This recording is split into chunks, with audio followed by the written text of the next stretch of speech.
Welcome back to Small Ponds, Big Dreams. I'm your host, Matt. And this is his co-host in crime, James. And we are here to provide you with fishy topics and knowledge weekly with some humorous antics on the side. So what do you say, Matt? You want to dive into this week's episode?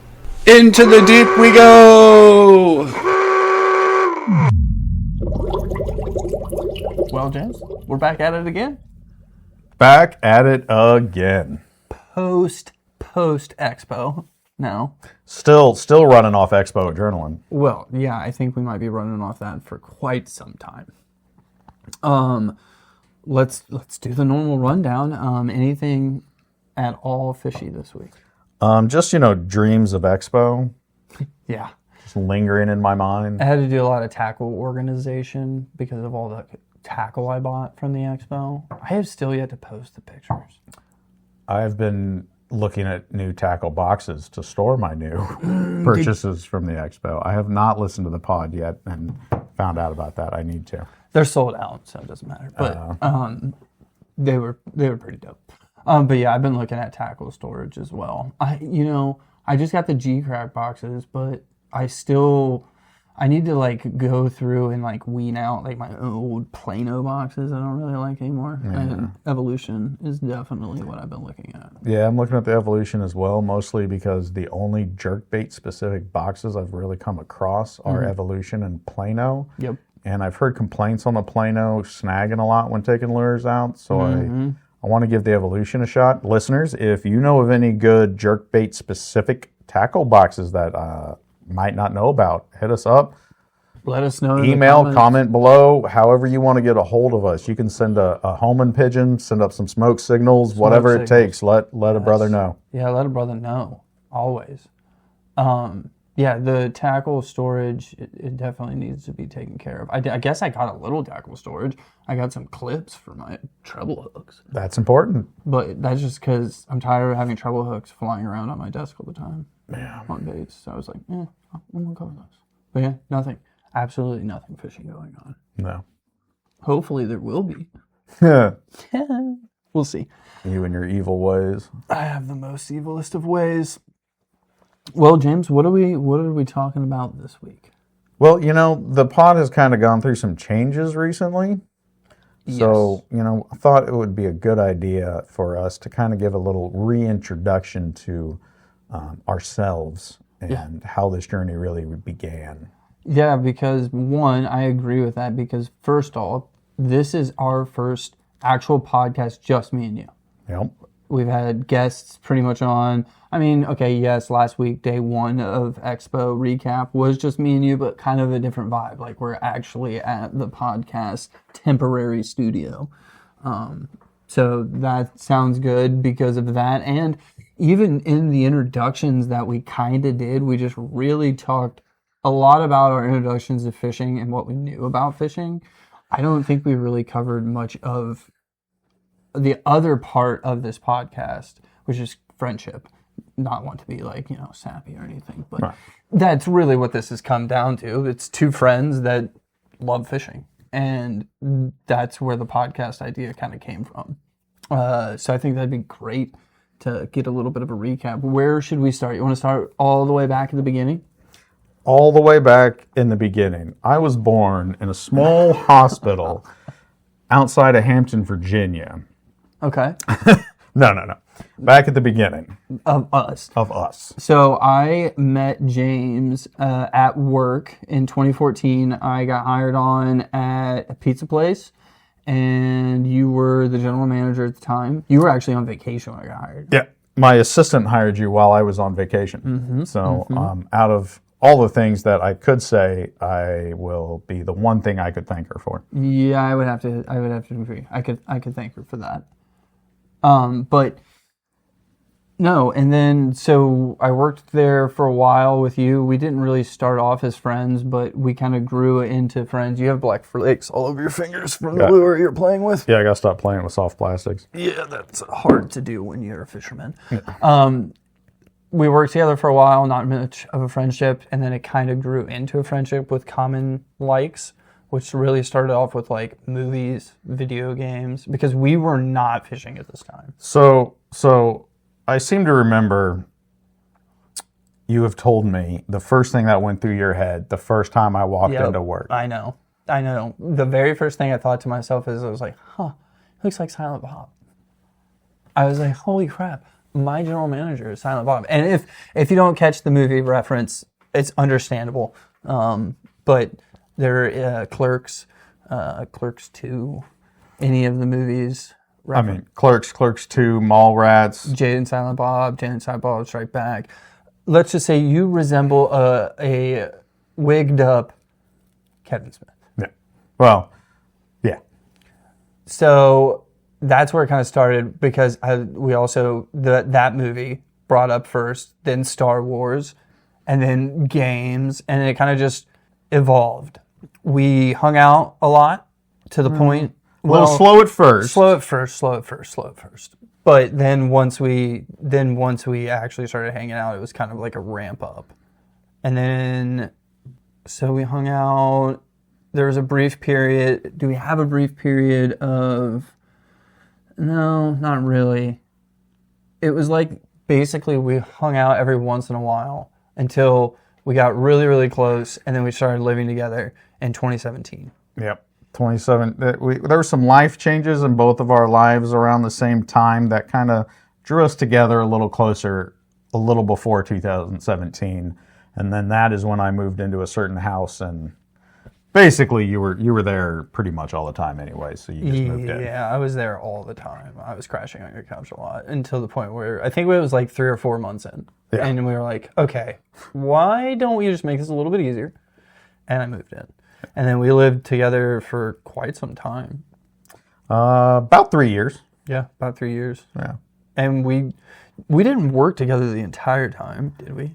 No, because in there, you made some job changes. Yeah, there was quite a bit of job changes in that amount of time. For you, I think I stayed pretty much at the same spot. Yeah. Well, you left the pizza place eventually. Yep. Went to the gas station. Which was, well, I think around the same time I left and went elsewhere. Yep.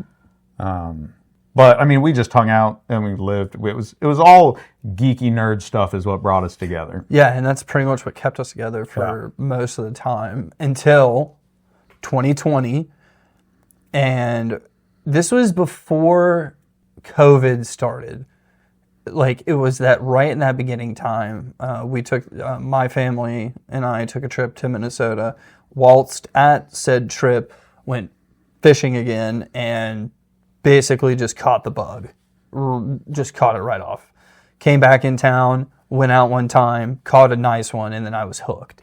I was definitely going out as much as I could at that point. And that's when James realized I'm doing this, and he's like, hey, I'll go with you. And I'm like, oh, cool. You want to go fishing? He was like, no. No. I want to go walk around with you. You can fish if you're so inclined, but I'm not fishing. And I was like, huh, okay. And I knew right then and there that it wasn't going to last long. Yep. It never does. It never does. Which I'm glad it didn't. Because you ended up having a lot of fun in the beginning. I mean, I'm not saying you don't have a lot of fun now. But in the very beginning, I mean, there's something that you can't ever get your first catch or your first bite or anything like that again, right? Yeah. So, you only have one first of anything. One first of anything, yeah. Now, granted, there's going to be some moments from this point forward that are going to be really enjoyable, breaking the PBs, breaking your day records, and just enjoyable days on the water. Not saying that, the firsts are all gone for you, right? Yeah. But at least that part is. And then quickly ramped up. Because I don't know if you remember, you started fishing in like September, October timeframe? August? I want to say August, probably. August? Okay. Late August. All I know is you came in toward the latter of the season into the fall. We got you on some bites, I do believe, in the fall. Yeah. I caught, we had, if you've seen the infamous catfish video. That on Small Pond, Big Dreams. On the Insta. That was social. In that time frame. Yes, it was. It was actually your first dish catch. Ish. I'm still not sure if I snagged the log and then you snagged the fish or it wasn't snagged. He definitely was in his mouth. True. So either I popped off of something and he grabbed it, or he had it the whole time and didn't really want to move until finally decided he'd move. Yeah. But then I caught my first fish on a spinnerbait at a private-ish lake. You had to pay for a license to fish there for the year. Yep. That's where I caught my first bass, was on the spinnerbait there. Oh, you want me to post that picture? Hooked. You want me to post that picture? We may post an edited version of that picture. Just the fish. Just the fish. I like that title. Just the fish. Just the fish. Hey man, that's what it's kind of about, right? Right. Just the fish. So yeah, we fished you out for the season, and then I came into a little chunk of change. Came up with the idea of, hey, they sell these molds online. We could buy everything to make our own plastics.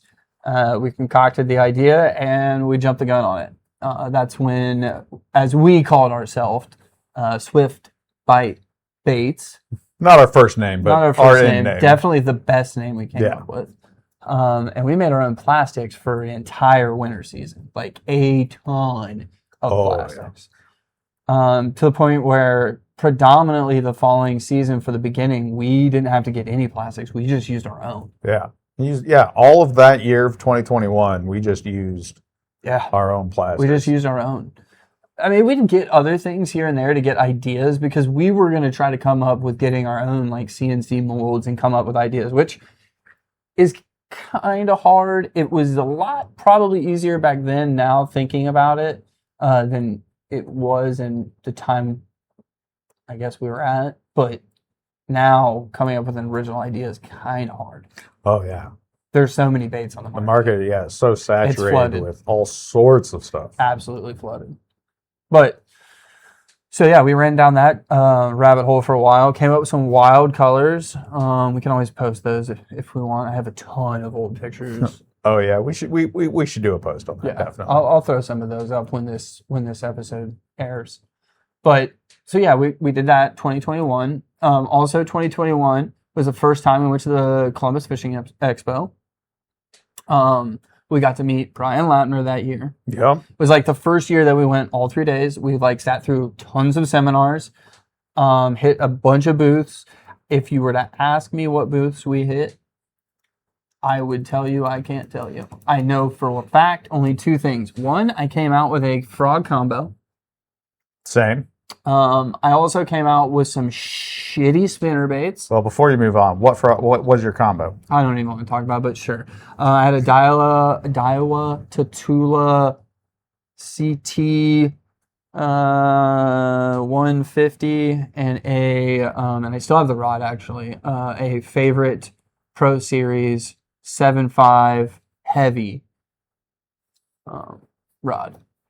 And that's what I walked away with for frogging. That was my intention. So excited, as much as do you remember this? When we went back to the hotel room, do you remember what we did? We lined them up. We literally went to a Bass Pro Shop or something that was nearby. It was a big Bass Pro. Bass Pro, and we bought J-braid, and we put 60-pound J-braid on our lines and frogs like we were going frogging, and it is fucking end of January. In Ohio. Which was okay. Back to the expo. Finish out the expo. So I mean, I remember hitting like Venom Big lures. Joshy, Venom was there. Big Joshy, Venom was there. I cannot remember if Dark Horse was there yet. I'm gonna be honest with you, and I'm not. I don't want to lie or front. I can't remember. I mean, this was way in the beginning of our little fishing adventure. We were Guggen guys at the time. Don't tell everybody that. Hey. We were. But you know what? God dang it. We had to start somewhere. Yeah. And I'm happy we're right now. But anyway, I barely remember any other than the expo other than we had an absolute blast. We had a blast meeting Brian Lattner. We had a blast at the seminars. Mm-hmm. And whatever booths we went to, almost everything I remember being absolutely super amazing other than the shitty spinnerbaits that we got conned into buying. They were supposed to be a mixture of a vibrating jig and a spinnerbait. And all it was is, if you guys know what a spinnerbait is, you know the wire where the blades are. It was like, do you remember? It was like bent weird. It was like almost like this zigzag pattern. And it's like, oh, it catches. And I told James as we were walking away, I was like, this is the worst purchase I've ever made in my life. It was our first purchase, I think. Yeah, and I throw it one time. The skirt fell off. Yep. And it turned sideways and just came in, didn't even spin. I was like, this is garbage. We did get some skirted Neds as well. That I've never caught on. never caught on them. I mean, they looked okay. They didn't fall apart. The skirts were a little, I guess, short even for a Ned. I did get a swim jig that I liked that I used to catch on, but Yeah. can't remember the name of it. So, oh well. Yeah, and then also 2021 was the first time me and you went ice fishing. Yeah. Soon after that expo. Soon after that expo, we wanted to get out so bad, and we finally got some ice where we live in Ohio. I found a local lake, had safe ice, and yeah, we went out. Which that lake in normal times isn't very good bass fishing to begin with. It can be, but you have to hit it at the right time. Yeah. It is a very deep lake for our area, and that's what makes it hard to fish. And especially, I bet, ice fishing hard as well. But we also were Googans then. We were very, very green to fishing. Now, I want people to know I wasn't super green to fishing. I bass fished with my dad when I was younger, but I mean, I only learned so much. I learned a lot more once I started watching YouTube. And when I started watching YouTube, one of the biggest presents was Googan.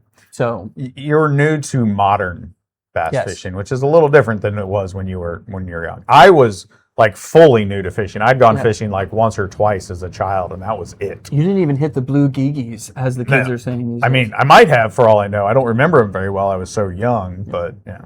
Yeah. So yeah, ice fishing. We caught. Well, okay, we counted as a catch, but I snagged a little minnow in the side of the head with a jigging spoon, I think is what it was. Did you touch the fish? Yeah, I know. Did you take a picture of the fish? Yes, I did. You caught the fish. I know, but I still hate it. It was no bigger than this TRD that I have in my hand. Oh yeah. Yeah. So, but we had a terrible time. I wouldn't say terrible. It was a good bro time, but yeah, not the greatest thing on the planet. We have a note here that says last ice fishing ever. Well, it was our first, and it was our last. Currently our last ice fishing ever. So yeah, that was that year. It was a great year. Yeah. We learned a lot that year. And ladies and gentlemen, I will be trying to get Matt to put that picture of his little ice fishing catch at the end of those plastic montage. Stuff. Yeah, I'll do it. I'll do it for the gram. For the gram. Berta. So yeah. Then we go into 2023 to 2024 kind of jump frame. We don't have 22 on. So 22 was, I want to say, more than 21. Still wasn't a lot of fishing, but we fished. So basically, I feel like 2022 is when we put the making of baits back and we started going to companies and trying companies and really getting into the, I don't want to say just like the American market, but your local, readily available lures, the ones you can go to your Cabela's, your Bass Pro Shops, your Walmarts, your academies, all those places, and you can get. That's what we really started diving into that year. But we worked really hard on still coming up and still making baits when we could. It just became this thing of we would run out, and then we'd need to make some. And we're like, well, crap, we can go fishing tonight or we can make baits. I'm going to go fishing. So it just became, a lot more fishing. But I think we learned a lot through 21 and through 22. And then we hit our unfortunate time where we kind of just stopped. I don't want to say stopped, but I want to say at least a very small amount of outings. I would say between 23 and 24, both years, I probably went out 6 times. Yeah. At max. Matt had a bit of a life change around there. Yes. But it was weird because I think I went fishing with my niece more in those years than I went fishing with you. Yeah, for real. And when I went fishing, I think I went by myself mainly. Yeah.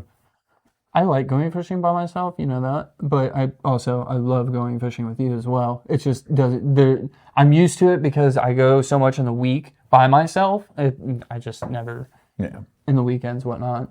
But yeah, so we just didn't go. My life changes came into play. You had some life changes, just a lot of things were going on, and fishing just kind of got put to the back burner. But then the end of 24, so like Christmas time 24, going into the beginning of 25. I don't know what it was. I don't know, like, I just woke up one day, I seen on my Instagram feed that the Columbus Fishing Expo was going to be that weekend. And I was like, hey, we've only gone to one of these, and we had a great time. We should go. And you're like, I haven't really been fishing much. I'm like, well, maybe this will kind of, I don't know, maybe ignite something.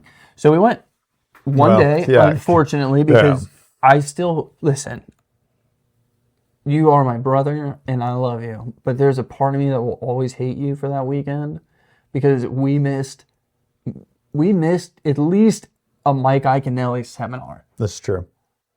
And possibly a Mike Iaconelli meeting. And at that time, that was your go-to dude. Yeah, I really liked, I still like Mike, but he was one of my first breakaways from Guggen was Mike Iaconelli. Yeah.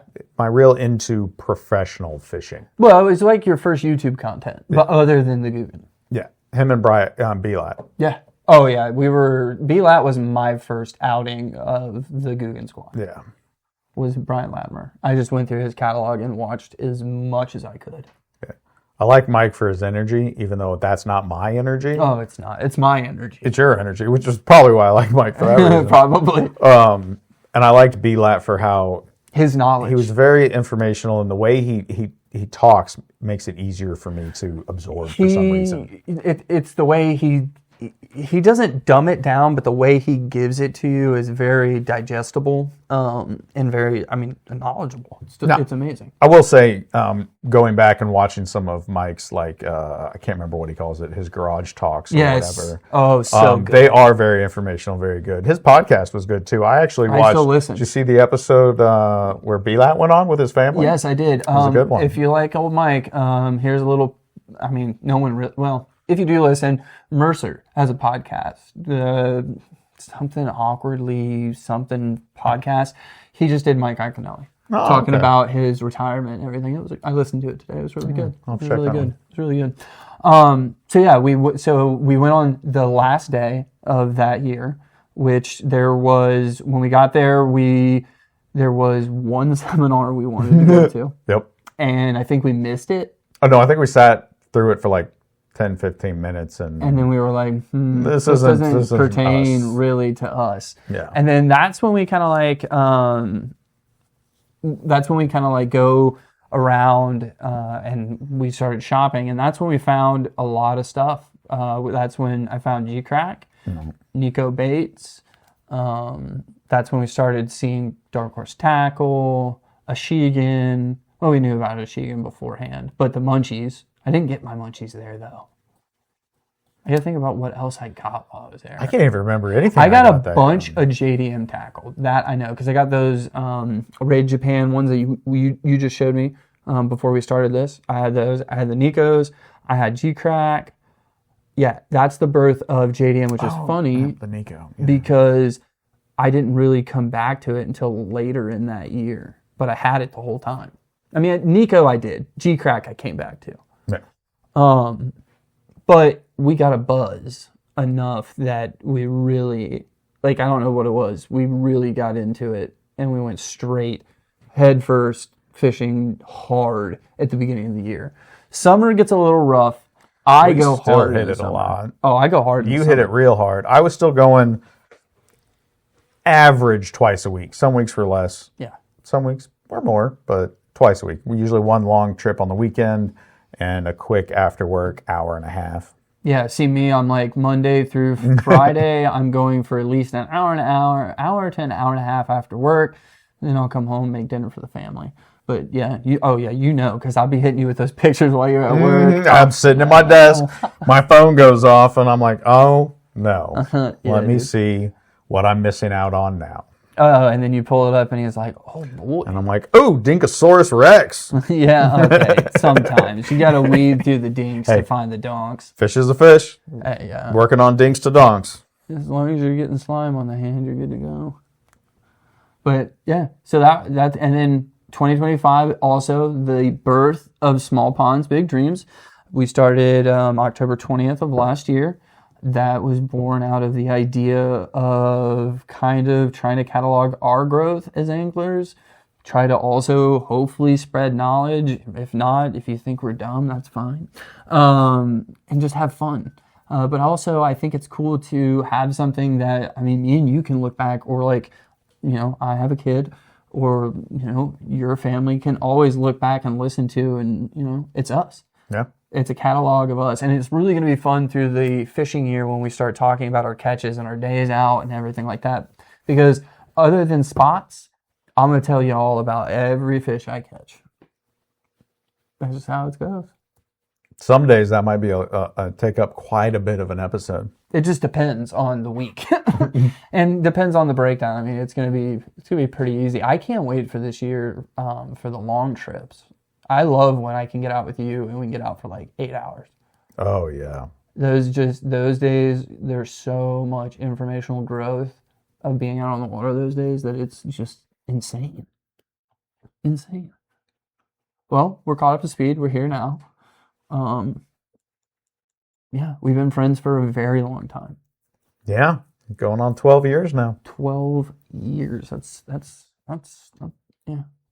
We're gonna be in the old folks home. Thinking about we're gonna be rocking Small Ponds Big Dreams merch. Oh, this beanie will be with me in the old folks home. Oh yeah, 100%, 100%. So I'm gonna be rolling around in my wheelchair with a rod holder on it. Oh, yes. No, I'm going to still be fishing even if in a wheelchair. I'm going to have to ask somebody to wheel me to a pond, even if it's like the koi pond on the retirement home. I mean, even if it comes to the point where I'm bobber fishing with a worm, yes, I don't care. I'll be at it. Even at that point, I'm like, as long as I'm wetting a line, I really don't care. Be a couple 80-year-old dudes just slapping the bluegills. Oh my God, have you seen those old guys on YouTube? You just won't look at it because you don't got anything like that in your bucket. I die every time that comes up. Those guys, that's us. Yeah, it's a time machine. Like, we're looking at ourselves in the future. Yeah, 100%, 100%. So now that we kind of caught up, we've gotten to everything. We felt like catching up on our background, a little bit of our fishing. Before we go on, I guess, James is kind of green-ish at fishing, and I'm kind of good-ish at fishing. There's your backstory. That's all you need to know about our fishing backstory. We put as much time as we can on the water. We try new techniques, and we're going to tell you about it. We're going to tell you about our experiences. We're going to let you know what we have seen work, what we've seen hasn't worked. That might not always pertain to everybody, but hopefully it will help you, and hopefully it will at least get you some fish. So the best way to do that is if we talk tips, tricks, and things of that nature. So we figured after we talked about us, it would be kind of a short episode. So I thought we'd talk a little bit about Finesse this week. Finesse, you say? I figured the best thing to talk about right now, we're still in winter. I know we have hard water. We ain't got no soft water anywhere. But I think Finesse is a great tactic to talk about in our pressured area. And as time is going on, our waters are getting more and more pressured. Whether it's population pressure, whether it's fishing pressure, it's happening. So Finesse is becoming way, way more popular than, I don't know. Is it the most popular technique? I don't know. Well, first of all, what is Finesse? What is Finesse, you say? What is Finesse? Finesse is typically when you're using lighter tackle with mostly spinning rods. They have come out with the new BFS bait casting finesse systems, but mostly spinning rods, and you're using a lighter line, like a 4 to 8 pound test. 10 if you want as well. Now that's more of what you're looking at combo wise. Bait wise, you're looking more of a small natural style bait, like your TRDs, your small worms, some regular stick baits, even some small jigs out there are finesse fishing as well because they're that smaller, lighter tackle. Mm-hmm. Mm-hmm. Now, as far as the presentation on a finesse rig, when you're fishing that, it's going to be your smaller, more subtle presentations, and you're going to slow it down for the most part. You're not moving that lure a lot like crazy. Like your chatterbaits, definitely not finesse. Correct. You're going a little slower. You're bobbing it up and down, letting it sit longer, shaking slightly, letting it naturally drift in that water with a weightless presentation. A lot slower and smaller. A lot like what we do in winter fishing. You're slowing it down and making it smaller. Yeah, okay. I think it's perfect. Quick side note. Yeah. We kind of just mentioned a chatterbait in the middle there as not being finesse. Yeah. What do you call the opposite of finesse fishing? Power fishing. Okay. Power fishing. And if you want examples of that, I'm thinking Texas rigs, punching rigs, big jigs. Big, fast, and loud. Yeah, big, fast, loud. Big glide baits. Yeah. Big swim baits. Okay, so back to finesse but fishing. yeah, back to finesse. Yeah, we'll talk power fishing on another episode, I'm sure. But I think I love finesse. You know I love finesse. When should you be using finesse fishing? When to use finesse? I think we've kind of already talked about it, but let's just hit it right on the nose. Cold water, especially cold water. That's the best time to use it. Of at least in the winter, I feel like finesse is your key bait presentation. And then those highly pressured bodies of water. I kind of said that in the beginning. I think pressure is growing. Every year pressure grows in all the bodies of water you're going to. Whether it be a small pond, whether it be a big lake, whether it be a creek, whether it be a river, I feel like pressure is just growing every single year.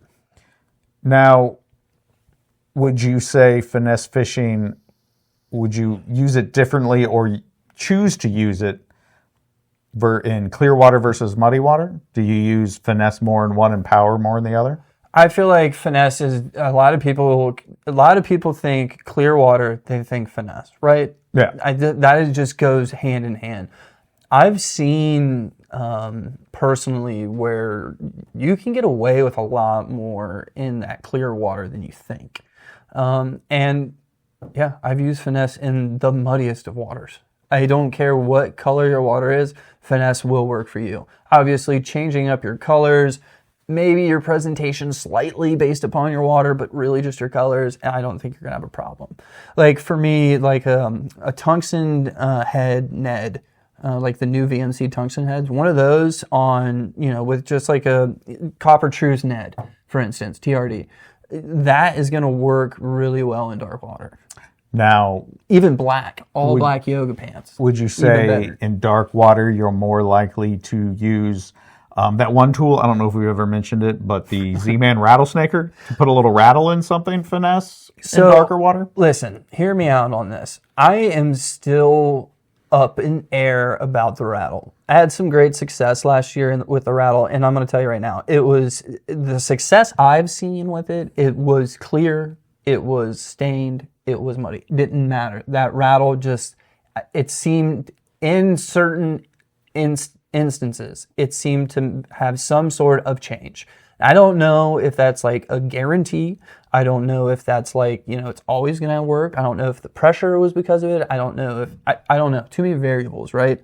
But I will tell you, in my mind, if you're throwing around something and you're not getting bit, why not at least try adding a rattle to it, right? At least change it up.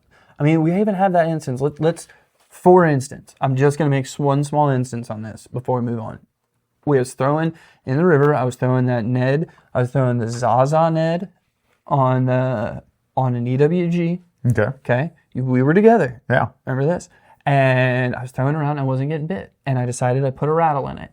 And I threw up, and remember I got annihilated. I didn't catch the fish. But remember when I pulled it back, that worm, which is a last deck, was just completely shredded. I believe I had some kind of toothy critter. Yeah. But still, I don't know if that rattle made a change. You know me. I used a Q-bomb. I used one Q-bomb with one rattle in it and caught 20-some fish on it. I don't remember the exact. I want to say it's like 26, 27, but somewhere around there on one Q-bomb. And all of it was on with a rattle. So I don't know. It is something that I feel like I'm going to keep testing next year. I will say, though, I'm out of rattles. It is on my list to get. That's a quick tackle warehouse purchase. Yeah. But also, I wanted to ask real quick, because we were talking finesse, and you said small, right? You said small things. I don't want to go into rigs yet. I know I got some rigs up here to talk about. I definitely want to get into those. But beforehand, I wanted to ask you something, because you said, downsize, get smaller, right? Yeah. I have a question. I have a specific bait that I think is finesse, but at the same time, I don't think it's small. You hear me out on this? I think I know where you're going with Where this. I'm going on this? And so, yeah. What would you say when I said I think the G Crazy is a finesse bait? So I will agree with you. Okay. And my reasoning Okay, I want to hear it. is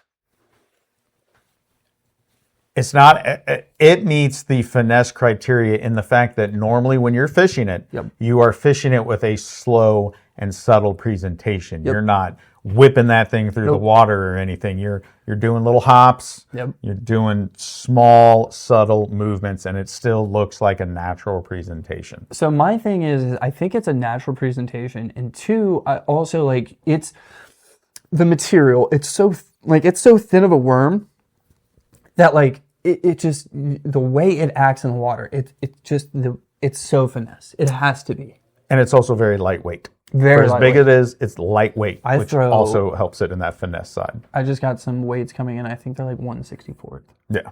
That's it. The Z-Man small ones, the little tiny rattlesnake spikes. That's what I was using. But I want to use these because it has a little bit of tungsten head to it. So it'll make the ting, ting, ting, ting, ting, ting noise on the bottom. Okay. Kind of a little bit of a noise. Side note. But yeah, so I think something like that is finesse because you're using it Nico rig, which I think a Nico or Neko, however you want to say it, is 1000% a finesse rig. Oh yeah. It might be my favorite finesse rig. I fell in love with that rig last year, man. It seemed to me like no matter what bait I had on it, it wasn't what bait. It just, no matter what, if I had that rig out, I felt so confident. It didn't matter what plastic I had on it. As long as it was a Neko rig, I was good to go. And I fell in love with a lot of different baits to use that way for a Nico rig. I'm calling it Nico. If you want to call it Neko, that's fine. I hate calling it that. I mean, you taught it to me in the beginning as Nico, so that's what goes through my head. Mm-hmm. You've barely thrown it. I've never thrown it. I know, and it's okay. Unless you count the Q-bomb with a weight in it. Yes, I do, because I know you don't. I don't. I know, but that's fine. It's fair. Tomato. Yeah. But I don't know, man. That rig is so subtle. I don't know what it is about it, but it is just so subtle, and the action in it and the way it presents itself. I will say, if you're going new to it, just like most of these rigs, if not all of them, a elastomer is something that will help you in the beginning. For sure. But don't think you have to go that way, because some of the most successful catches I've had, Nico, what do you think's been my best Nico weight or Nico? I can't decide between two of them. Okay, throw them out. I'm going to throw out the one I think it was. Okay. Which is the Rapala Crush City Janitor Worm. Oh, my second, before you say anything, yep, is the Imokamushi.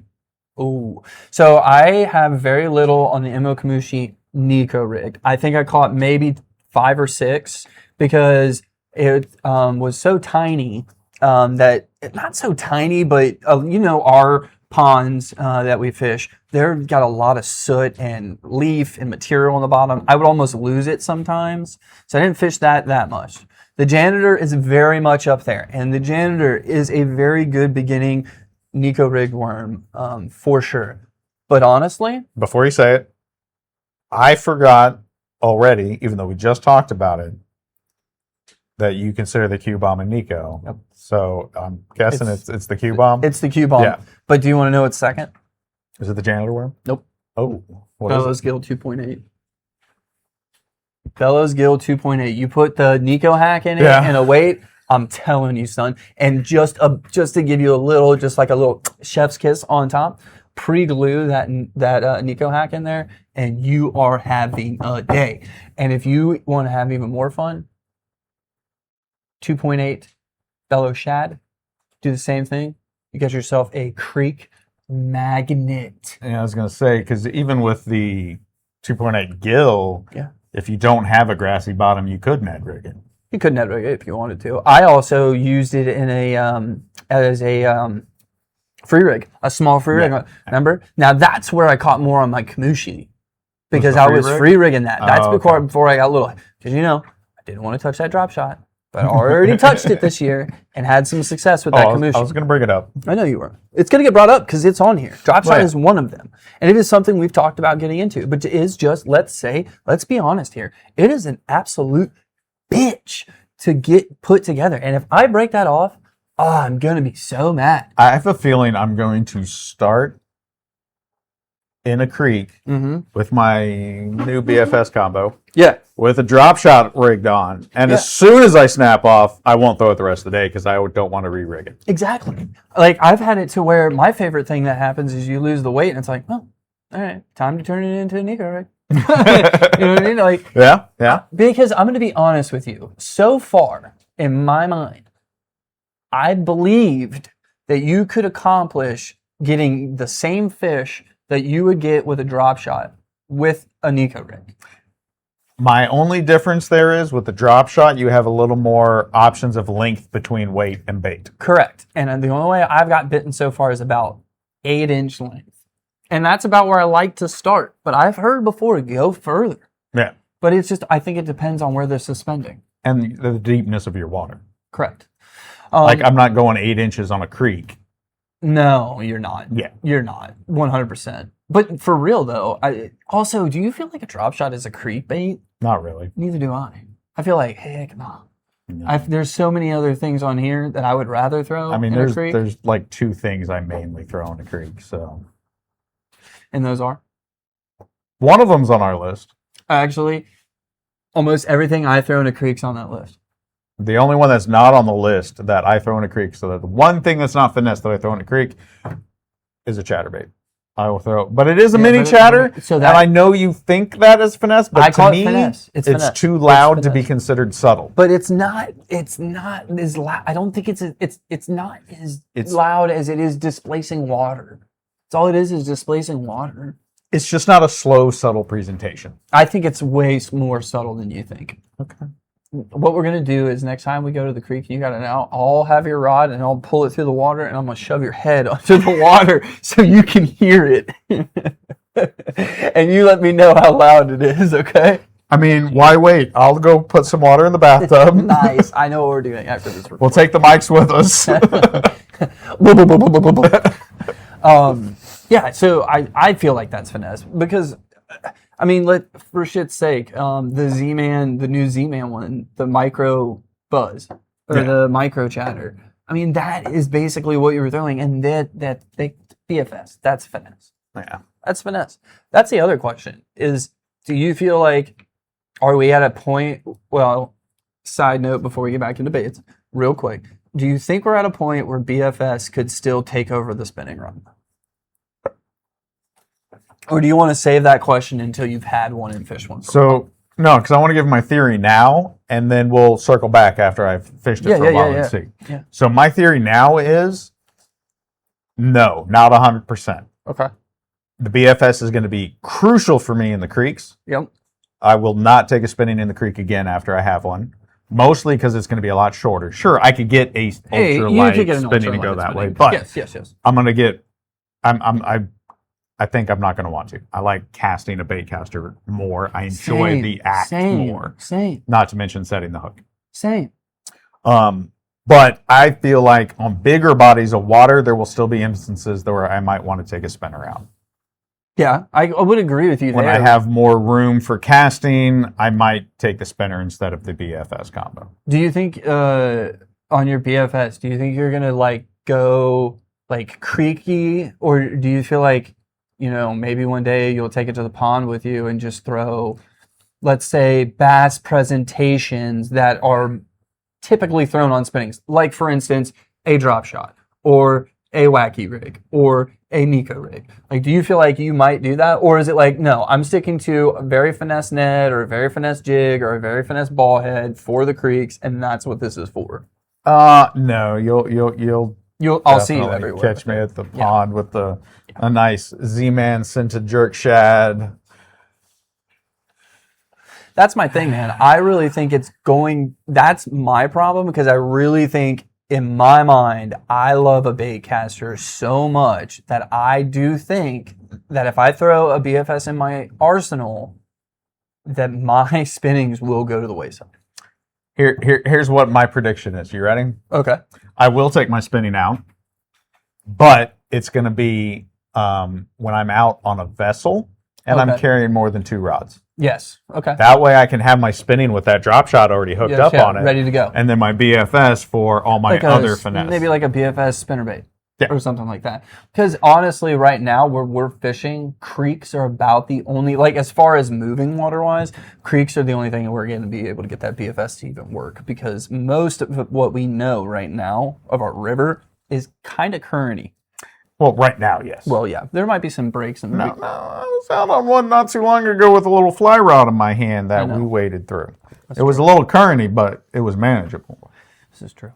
And I think I saw some nice bass honey holes in there for come spring. Ooh, that's nice. Yeah. I'm so ready. I just can't wait. But finesse. Another great one you just said was the soft jerk. We learned a lot about that last year. We really brought that on as a tool last year's fishing season. And I think it was to just kind of, I don't know if it was for you, but for me, it was kind of to try to find a different presentation than that wacky. For me, it was more, I was very intrigued by jerkbait, but so put off by treble hooks that I wanted to find an alternative. Yeah, okay. And I wanted a soft plastic version, so that's when I started toying around with the scented jerk shad. Now, of course, since then, I have started obsessing over hard jerkbaits. But you didn't start with a scented jerk shad. You started with a Zoom. You started with a super fluke, and then I don't remember how you got keen on the Z-Mans. I don't remember if you found them or if we talked about them or something. Honestly, I probably saw a video on the old Gram. Probably. And it was probably Z-Man, maybe even B-Lat. Probably. That definitely sounds right. And then you went to the jerk shad. I have still yet to buy a pack of jerk shads. I kind of let you go that route. I fell in love immediately with the freeloader. You can use that sucker nose hooked. You can use that sucker EWG, weighted or weightless. It's just a great bait. It gets bit.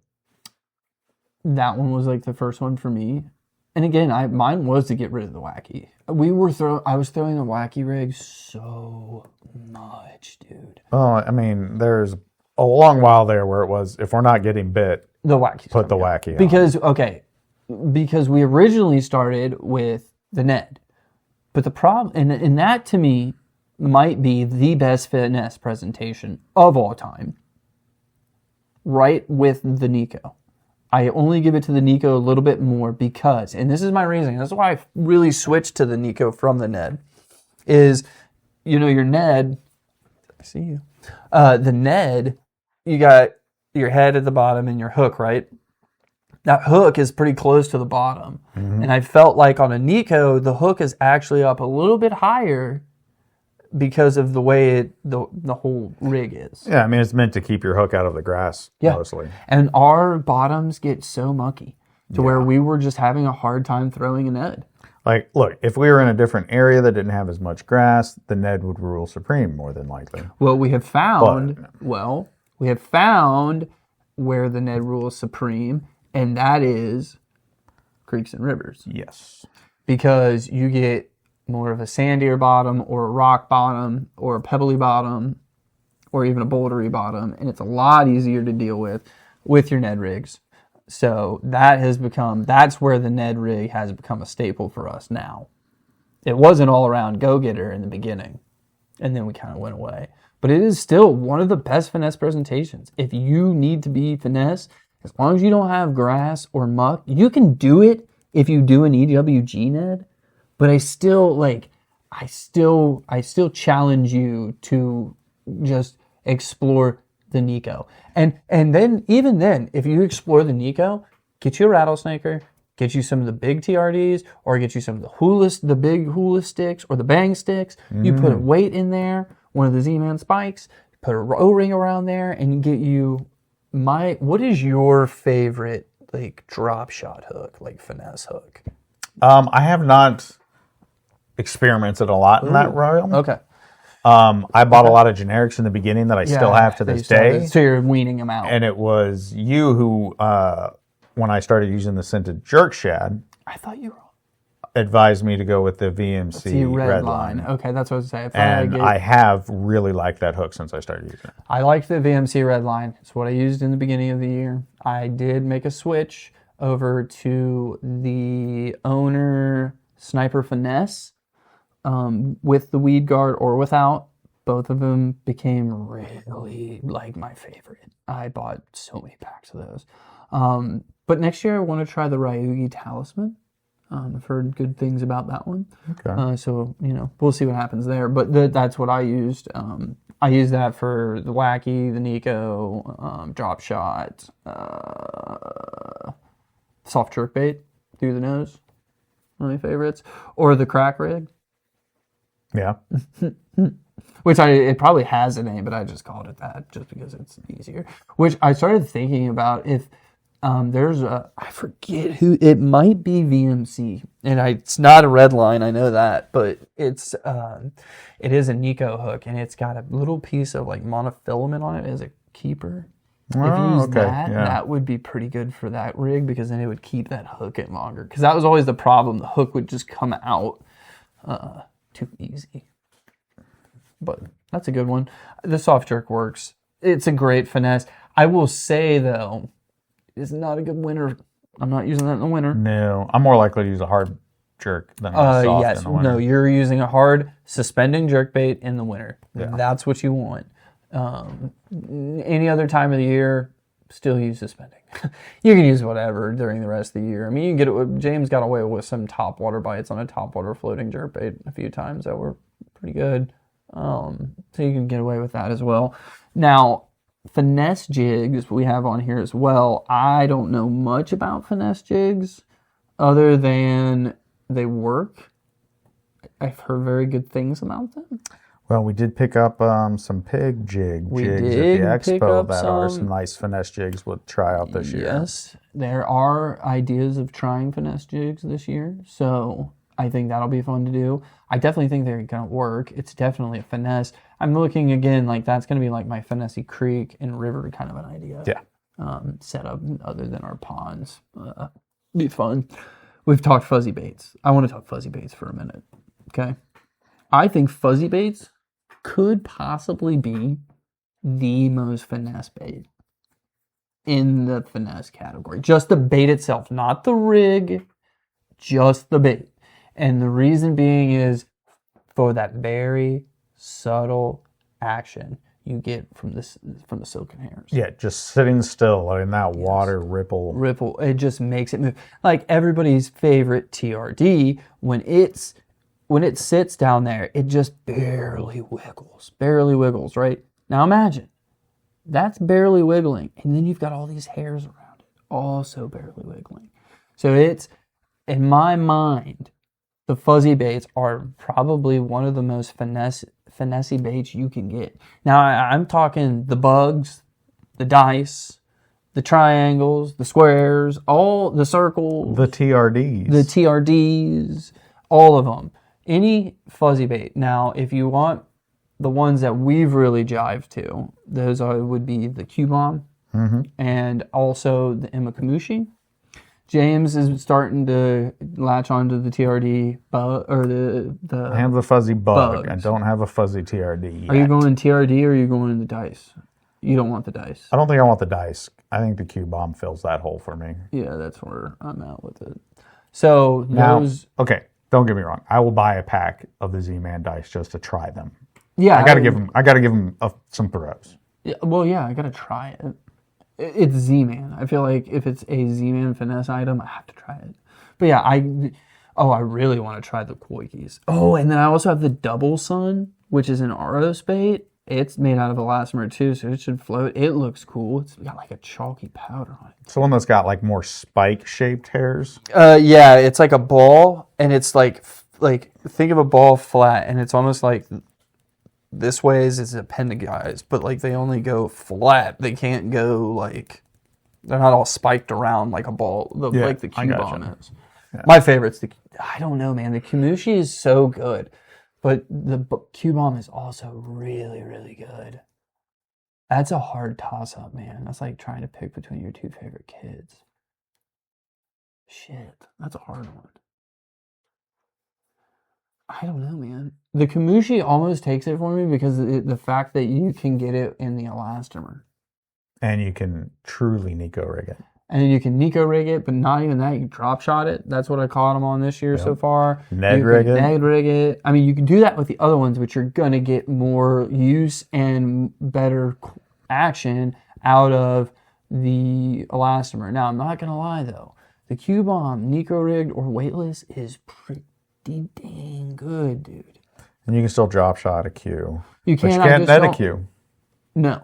I don't know how the drop shot on the Q is going to work. I really can't wait to do the Zapu's got this hook that's like a finesse hook with like a weight right before it. And dude, it just like sits like that. If you had like the floating type, it'll just sit there. Yeah, next year it's gonna be on. So I think it'll go good on a drop shot because you'll get it on the end of that finesse hook and it'll float because it's elastomer. Yeah, exactly. I love elastomer for finesse presentation, but I'm not gonna lie, SAF is pretty good on the Q bomb. Yeah. Pretty good. Now, are there any other ones that we haven't talked about? Oh, my favorite creek. Yeah, I was about to say James' favorite is the ball head jig with a small swimmer on the back. You can go mooch minnow, you can go paddle tail. I say mooch minnow, but I mean any minnow. You can even do soft jerk baits. Yeah. You can put just about anything on the back of a ball head jig, honestly. You could probably put a TRD and be just fine. I have done it. I did a Ned BLT last year. Okay. I did also, don't forget, crawl. The snack crawl by Great Lakes Finesse. Perfect on a ball head. I've done Helgramites on a ball head. I've done paddle tails on a ball head. Shout out Big Joshy. You could do a Kimushi on a ball head if you really wanted to. If you really wanted to, you could have it happen. So a ball head is really good. Now, I will say a ball head excels with a swimmer, in my opinion. Yeah. Super excels with a swimmer. My two favorite for the ball head is a paddle tail or a minnow style. I got to get on that Moochie, man. You had a good time on so, that. like, if I'm doing a bigger body of water, I will probably use a paddle tail more often. On the creeks, I use the mooch just to be more subtle. Instead of getting the paddle flipping everywhere, you just have that small, straight tail on the back do a little flip. Oh, yeah, 100%. But I always think of them talking about mid-strolling it, hover rigging it, and everything. I just never thought about it until you started doing it. And I'm like, yeah, that's actually a really smart idea. It's just like a really small paddle tail. You just get a little kick out of it. Yeah.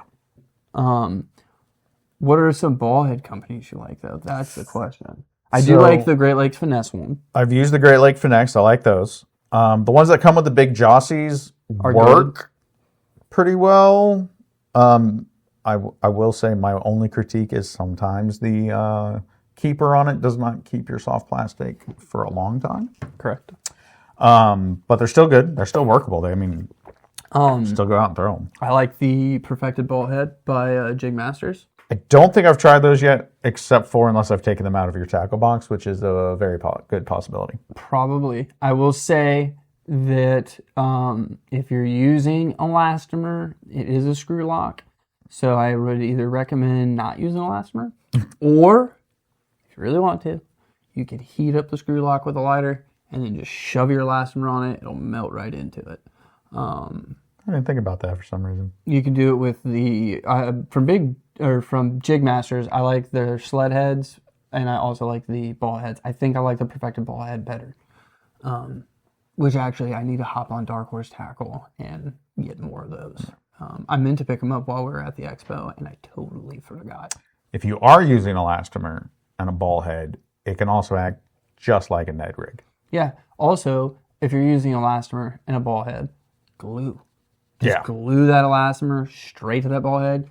You could have yourself a pretty good day. It might not go away. I mean, if you're in a creek, it's going to be a good day anyway. I do it with Neds. I do it with the Ned rig. Yeah. Ned rig TRD for the creek. And you're all about that super glue. I really need to get on this kit. Listen, I was under the impression that like a lot of people are like, nah, dude, don't use it. They can smell it. If you put it on the day before, give it 24 good hours of drying, I have not seen a damn fish change its mind on it. I haven't had no problem. I need to get into the pre-rigging more this year. You know me, I like to tinker. I like to think about before I go. I like to really commit to what I'm trying to get off the rip. And then, after a few hours, I'm like, okay, all right, well, let's switch it up. I always have ideas of what I want to throw. Because, I pack my tackle bag, obviously. But mostly I let myself just go with the vibe when I get to the body of water. See, I get that. But my thing is I'm hitting most of my bodies of water so often, I kind of already know what the vibe is when I'm pulling up. I at least know like what water clarity I'm looking at and like what they've been eating on possibly in the past, like the last couple days. Well, I also don't know what vibe I'm going to be in. Oh. So I got to find out what vibe mentally I'm in. See, that's the problem with you. I thought this was a year of not getting stuck in one baits. No, you're right. I'm not going to force feed them this year. I'm going to try a lot of new stuff. Yeah. We've got some good plans in the works for that. Oh, dude, I'm throwing a swim bait combo in my hand and locking in with that for a couple days. If I don't catch nothing, then I'll throw a finesse combo in my hand for a couple days and just kind of go back and forth.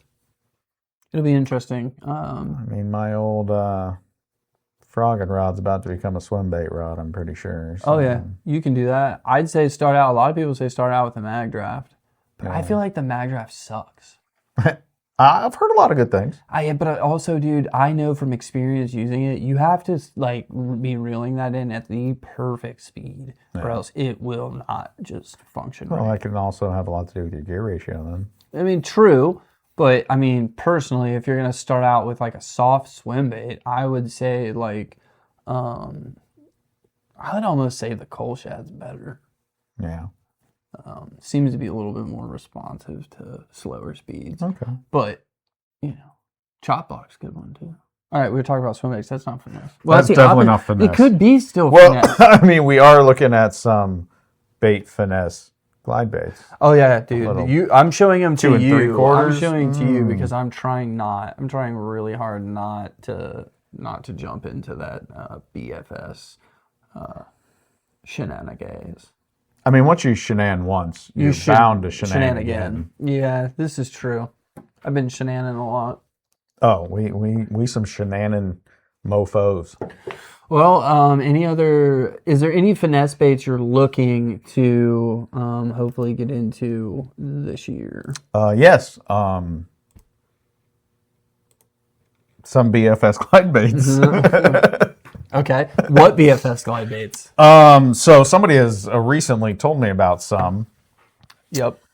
The Max Fishing, I think it's the Raptor. Raptor was the BFS because the Rex is the bigger. It looks sick. That thing looks absolutely sick. Yeah. I think I've seen the Aggressively Average Anglers talk about that one. Oh, okay. Yeah, I'm going to definitely get one of those. And you showed me the Nage. The Nage by Euro Tackle. Euro Tackle, which you also looked at their BFS rod as well. Yeah. I may have seen another podcaster that we like advertising a Euro Tackle BFS rod that looks tasty for only $100. Yeah, dude, it does look nice. But that one's good. And then there was also the Bait Sanity Glide. Yeah. I showed that one on Tackle Warehouse. Yeah, those would be cool to get into. I'm continuing my Nico love. Especially with the G Crazy. Other than that, out of Drop Shot. That's about the only one that you're really going to hear finesse-wise. So, then what are you planning on using on your Drop Shot? Right now, still going with the Imakamushi, for sure. There are some Z-Man Drop Shot baits that I'm looking to try out, like the Drop Minnow. There's... listeners, if you guys have any recommendations on drop shot baits, I'll take it. The tumbleweed, I'm probably gonna try that one in the floating, or switch it for the Z-Man. There's a couple others that I recently. The Z-Man, was it the trick shot? The trick shot looks cool. I like the drop kicker. Yeah, I said that, the drop kicker. Or I think I called it the drop minnow, but yeah, the drop kicker. Let's see. There was some that I really was. There's a G-Crack minnow now. I don't know if it would drop shot really well, other than the dang, the Tackle Warehouse doesn't even have like a drop shot section. Like you can't even give me like just a section for drop shot weights. I don't need weights. I want baits. No. Yeah, because I'm sure there's some that I'm just missing right now. Oh, the Rapala Jerk. That new one from Rapala. It's made out of TPE. It's like 3.25. It's like a minnow style. It's called the Crush City Jerk. It's called City Jerk. Yeah, I want to try that. Yeah. Because, I've loved everything Crush City. But I feel like also there's got to be some other ones that I would try. That looks sick. Ooh, yeah. 6-inch Mega Shad. 6-inch. Ooh.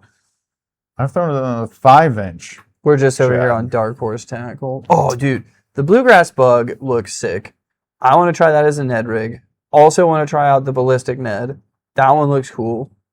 This, too. I wanted to get these and keep forgetting about them. The Danny Joe's Original Floating Worm. That Nico rig would be absolutely amazing. It's $5.99 for, I believe, 10 of them. Yeah, 10. Wow. A 10-pack? Unfortunately, they don't have the colors that I was going to get. I should have pulled the trigger on these back in the day when I was going to grab them. I forgot about them. Those look super cool. By the way, these look sick. Yeah. The 5-inch beef crawl. Bobby Rose Beef talks about them. Those look sick. The Flash Tricks. Those by Bass Tricks. I think that might be good. That looks pretty good. Very subtle presentation. I actually just noticed the horizontal tail. Yeah. Oh, look at this. The Goby by Big Joshy. Big Joshy? I've seen this before, but I've just never. Now that I'm getting into drop shot, that kind of looks tasty. Yeah, I did not see that. I mean, I'd Ned rig that just like a Gobius or like a Gobi TRD from Z-Man. I still can't wait to use the what was the one we got at the expo? The Miko? Dude, when you showed me that earlier, I got so excited for night fishing. I'm not gonna lie. Yeah. Where did my mind go with this? I don't know. I really don't know. I need to just go through Dark Horse Tackle because there is a lot of stuff that looks sick. Yeah, have you seen this? Yeah. Yeah, we got to stop looking through things because the listener is not going to get to... That looks cool. Sematis Baits. You got Sematis Baits. The paddle tails. Oh, yeah. This is like their... 3 1/4. Yeah. That looks sick. That's weird. The sharpshooter? That's from Fish or Die. Okay. I still want the Tack Toad 3.6 for the Weed Whacker. That's gotta get purchased. The thing. I love that. I can't wait to throw that. A Thin Swim from G-Rat. That looks sick. Yeah. Okay. We can shop Dark Horse Tackle later. We also have a box coming in. Is there any other recommendations on baits for Finesse? I mean, I will always say Z-Man because it's elastomer and it's gonna. I also think it's very beginner friendly. Yeah, because it's cheap. You get a lot of them, and they're durable. There's many other brands to try. G-Crack's a good one. Z-Man. A lot of people like Robo Worm. I mean, Crush City makes Crush City good. Yep. Love Crush. There's I like. If you guys haven't checked out Aros, Aros is sick. Oh yeah, that's by you're looking at that. Is that Spider Parts? Yeah, I don't know. It's you put it together, I guess. Oh, there's the Berkeley accent. Flux. Ugh, get out of here, Berkeley. I saw Hobius with that. Hobius. Now you got me saying it. Obvious. Sorry, I'm such a fan of the Bellows Gill. Yeah, the Bodega by 6 Cents. I need you to get on the 6 Cents train because someone needs to get on them. Listen, all I'm saying is I so hate Berkeley for that just because I'm such a big fan of G-Crack. And G-Crack was the first one to make the creature bait like the Bellows Gill. Now, I mean, it is very similarly shaped, but not really structurally, and it's made for, I guess, max scent. Yeah, I know. But still, that tube looks wicked. But still, tube. I think a tube would be considered. Oh, yeah, I didn't especially think about the tubes. llama tubes, dude. Yeah, or the Juvie Juvie Craw? Craw. Oh, yeah, dude. Yeah, that is another. That's what I told you. I kind of wanted to get away from the Ned and do a tube more. Yeah. I loved the Juvie Craw in the creeks and the llama tube. Really loved the llama tube. I'm definitely going to be hitting the llama tube up in the creeks again this year. What setup are you currently using in for your finesse? I mean, currently it's my spinning, my what you got? Blues speed spool. Oh, it's not their beginner entry spinning, but it cost me a little more. Let's put it that way. On a Dobbins Fury medium heavy. No, it's probably just a medium. It's just a medium, yeah. But it's like 7 foot. Yeah, but still, it's a medium action. I'm pretty sure. It's got to be medium. But it's a Dobbins, so it's a slight. Dobbins typically are slightly less in action than what they're at, so it's probably towards a medium light.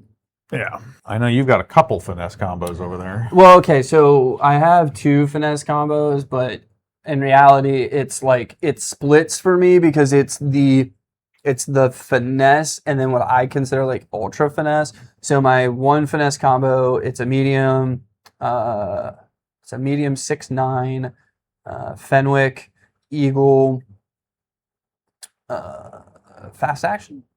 And then the other one, it's going to be harder to remember because I just got it. Oh, and the reel on that is it's a Shimano neck save. Yeah. And then on my other combo, it's a medium light St. Croix Bass X rod.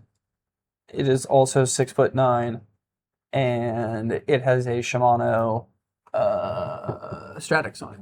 Yeah, 2000. Stratix. It's my favorite reel I've ever owned as far as spinning ones. Favorite reel I've ever owned. Never cleaned it. Still runs like butter. Yeah. Like, never cleaned it. So lightweight and well balanced. Oh my, dude, that whole combo is the most balanced combo. And it's the first rod I've ever owned with the reel seat behind the reel. And let me tell you, that's a game changer. That is definitely, I will say, like we talked about it in that tier list combo, St. Croix is slowly becoming one of my faves. The only problem to me is they were a little pricier, even though it was $25 more than my Eagle rod, but still, it's so good. Such a good combo. And you don't have a BFS yet, so we can't. Say not yet. Not yet. You'll know. The listeners will know when that BFS combo gets brought out. Yeah. It'll probably end up coming on the Donk Express. So. Oh, the Donk Express. Anything else you want to talk finesse? I think we've about covered everything finesse for the most part. Yeah. We didn't really talk much wacky. I mean, it's wacky. It's a wacky. If you want recommendations on wacky worms, pick one. Yeah. Pick whatever one you want, and it's fine. It's perfectly fine. The one we used to make worked, and it was like the skinniest, wacky worm I've ever seen. Yeah. Caught fish, though. And it caught tons of fish. Old Slim Stickins. Slim Stickins. Man. Kyle's favorite bait. It's hilarious. No, I really think we covered finesse. I think make sure, again, pressured water, cold water, think finesse. A lot of fun finesse rigs out there. You got your ball heads, you got your Ned rigs, you got your Nico rigs, you got wacky rigs, you got soft jerk baits, you got drop shots, you got finesse rigs, you got fuzzy baits. You got all kinds of stuff to choose from. I would just suggest picking one and going with it, giving it a try, and seeing if you can't get yourself any luck. But I think this is a perfect time to jump in to the, what would you say, the revitalization, the redo, the resurrection? Triumphant return. The triumphant return of the lure light. We have not done one of these in quite some time. We used to do them all the time, and then we kind of just stopped doing them. I think it's just because I don't really know why we stopped doing them. It just kind of became, I don't know. I don't want to say it became hard to do, but I guess we had a lot going on, and our episodes were running on good time as it was. So we were like, why do it? We were recording them separately at the time. And also, it's hard to do lure lights when you're not fishing. Yeah. So, but what we're going to talk today in the lure light, me and James have fished for a very long time. This was something talked about in the previous section in Finesse rigs. And also, I thought of it this way because of the fishing expo last weekend and seeing the aggressively average anglers. And this lure definitely came from them. Oh no, Matt, in my hand here, I think I've got it. What is that? I think that's a turd. It is a turd. We got turds in our hands. Why do we have turds in our hands? Because this little turd right here will bring you so much joy. It's the only poop on the planet that bring you joy. If you guys don't know what we're talking about, we are talking Z-Man TRDs. And yes, these got in our hands because the very beginning when I was watching aggressively average anglers and the Ned Rig Nerds, this was the first one we talked about. It's actually the color I'm holding is the very first color they talked about, which is the Chartreuse. It's the very first color I've thrown. And the color James is holding is my all-time favorite color, and I've stumbled upon this color just by pure accident, and that is yoga pants. Now, I will say, this whole time I've been sitting here playing with this turned it yoga gray. pants, I did not notice that the yoga pants is clear. actually a clear plastic with black flake in it. Ton of black flakes. Yes. Yeah. And also, when you're, I'm glad that seeing you stretch it out reminded me of a little tip for these TRDs. If you're pulling a new one out and you haven't had it in the water yet, stretch that motherfucker for a little bit. You get the salt to come out, and that is fish attractant. And it's fun. But yeah, TRD, I mean, what is this? 2.75 inches. It's made out of elastomer, so it's stretchier and shit. You get 8 to a pack for like, what, $5.99? Yeah. And all you need is some shroom heads, and you're off to have some fun. These suckers can be fished, hopping them on the bottom, sitting them still on the bottom, swimming them through water columns. You can fish this on the Ned, like I said, as it was originally intended. You can fish it on a drop shot. You can, with the Z-Man Rattlesnaker, you can eco rig them. You can even put these on the back of Finesse jigs as a trailer. Mm-hmm. There is literally nothing you can put on the back of a bullhead. You could get a tiny hook and wacky rig it. Yes. There is not a single thing that you can't do with a TRD that doesn't catch fish. It is, except for throwing in the water without a hook in it. Yeah, I mean, it'll officially eat it, but you won't catch it.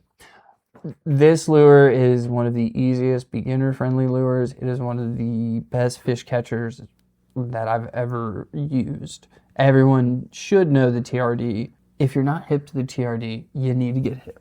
And I think everyone predominantly is.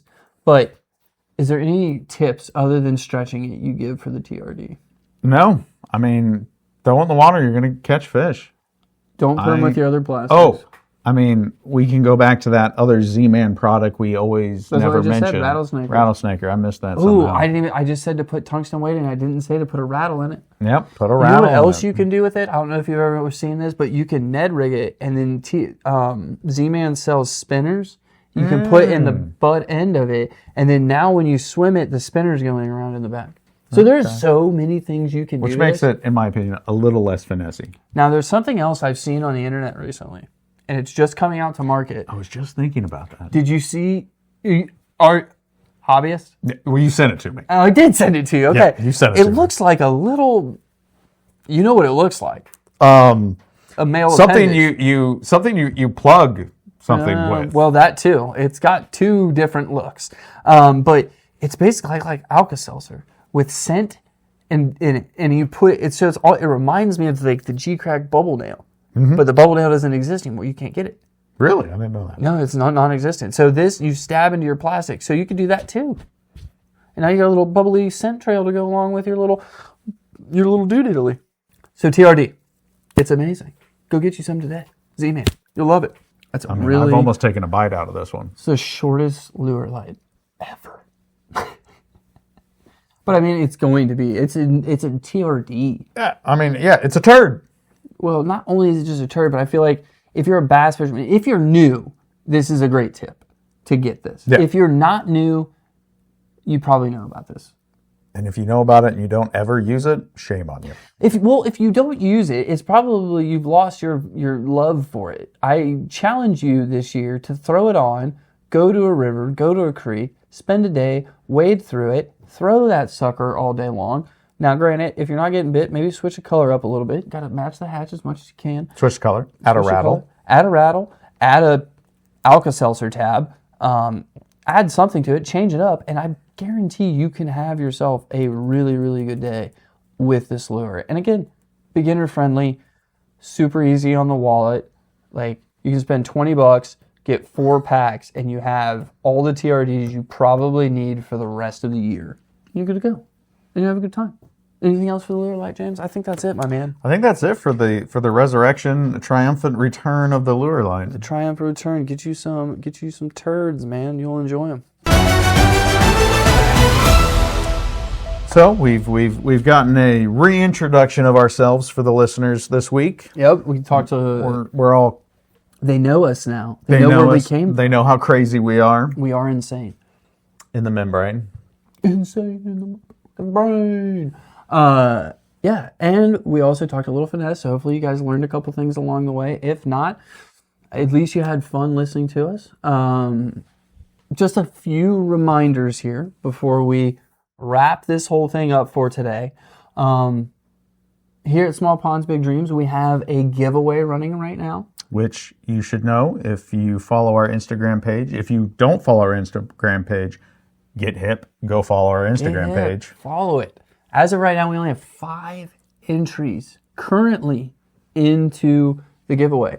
Now, just a quick recap of what you're getting in this giveaway is you're going to be getting a pack of munchies in the small jaw doll color. Oh, sorry. Right? Color. You're also going in, that's the nose hooked. Yep. Oh, no, sorry. It's the belly hook. It is the belly hook. And then you're going to get a pack of the show color Big Joshies and the 3.25s. You're also... Sunburst. You're also going to get a X Twitch 110 in the bass color. Yep, baby bass. Baby bass. You're also going to get a drift that was donated to us by Rod Benders in Blister Gill. Good call. And then, as you may have heard, we also have a beanie of ours in there as well. Nice little swaggy merch. And then a little bit of an announcement that showed up on the socials last week was our good friends over here at Dark Horse Tackle sweetened the pot up and added a $25 gift card to Dark Horse Tackle. We want to thank them a lot for adding that to the pot. And we also thank Rod Benders for adding the drift to the pot as well. So we would love to give that away to one of our listeners. So go over there. You got to follow. You got to like the video where we talk of the announcement of the entire giveaway. You also need to comment on that, Rod Bender, which is RODBENDER.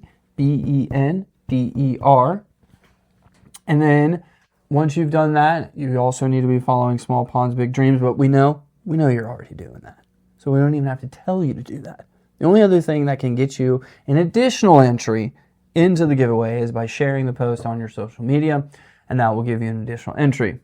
Again, this runs until Friday the 13th, the day before Valentine's Day, and then me and James will announce the winner. You want to do it that following Monday, or do you want to do it over the weekend? We will contact the winner on Saturday.